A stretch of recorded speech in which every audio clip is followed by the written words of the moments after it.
Eh ben, voilà la personne la plus triste et déprimée que j'ai bien pu voir dans la Bible.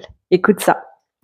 Et j'ai haï la vie, car ce qui se fait sous le soleil m'a déplu.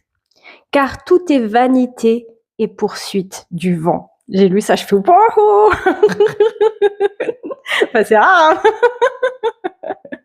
Et tu sais que cet homme-là, qui est Salomon, fils du roi David, avait beaucoup de sagesse. C'était un don de Dieu. Dieu lui avait offert beaucoup de sagesse. C'est-à-dire que c'était le plus sage de pratiquement tout l'Ancien Testament. Pas le Nouveau, parce qu'on dit que c'est Jésus. Il avait beaucoup, beaucoup de sagesse. Et tu sais quoi? Il dit, car avec beaucoup de sagesse, on a beaucoup de chagrin. Ça m'a attristé. Dis-moi en commentaire ce que ça t'a fait d'entendre ça. Car avec beaucoup de sagesse, on a beaucoup de chagrin. Et celui qui augmente sa science augmente sa douleur. Cet homme avait tout. Il était roi, il avait la sagesse, il avait des biens, il avait des femmes, comme il dit. Il a vécu dans le plaisir, il avait tout ce qu'il voulait. Et même comme ça, il est tombé dans le chagrin. Il est tombé dans la déprime.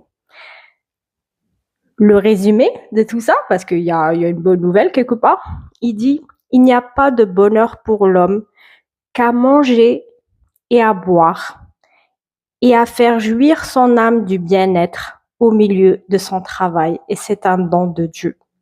Je répète, il n'y a de bonheur pour l'homme qu'à manger et à boire et à faire jouir son âme du bien-être au milieu de son travail, et c'est un don de Dieu. Et PS, si tu as la chance d'aimer le café, l'odeur du café, tu as la chance d'avoir une terrasse ou une vue sur la mer ou sur un arbre, et que tu sirotes ça et que tu parles à Dieu tous les jours, tu as tout compris. Tu es béni et tu es heureux. Parce que contempler la beauté de son œuvre et pouvoir lui parler à l'aise parce que tu sais qu'il t'écoute et que tout est important, tout ce que tu lui dis est important à ses yeux. Tu es heureux. Alors souris, tu es plus que béni. Ciao.